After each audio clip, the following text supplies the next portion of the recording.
अस्सलाम वालेकुम नाज़रीन गुज़रियल कुछ ॾींहं खां तुफ़ैल संजराणी जी सिहत बाबति मुख़्तलिफ़ ख़बरूं गर्दिश करे रहियूं आहिनि।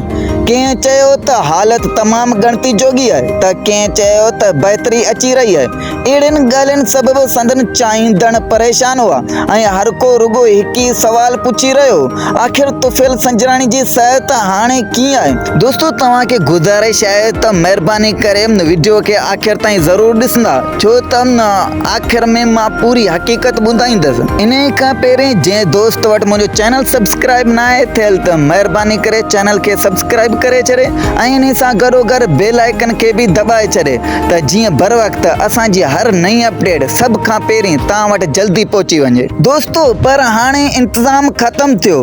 ताज़ी ॼाण ऐं साम्हूं आयल वीडियो केतिरनि ई माण्हुनि लाइ उमेद खणी आई आहे। जेकॾहिं इहा मालूमात दुरुस्त आहे त इहा वाक़ई ख़ुशी जी ॻाल्हि आहे।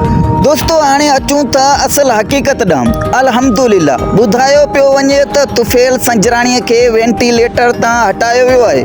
हूअ हाणे ॻाल्हाए रहियो आहे ऐं संदन सिहत अॻु जी भेट में बहितर तरफ़ वधी रही आहे। इहा ख़बर ॿुधी संदन चाहींदड़नि में ख़ुशी जी लहर पखिड़िजी वई आहे। दोस्तो असां बि अल्लाह पाक जी हुज़ूर में दुआ था करियूं त तुफ़ैल संजराणी खे मुकमल शफ़ा अता फ़रमाए। आमीन। खेनि जल्द मुकमल सेहतमंद करे ऐं ॿीहर पंहिंजे ख़ूबसूरत आवाज़ सां असां सभिनीनि जूं दिलियूं ख़ुशि करे। आमीन। दोस्तो हलूं था नेक्स्ट वीडियो में। पंहिंजो ख़्यालु रखिजो। अल्लाह हाफ़िज़।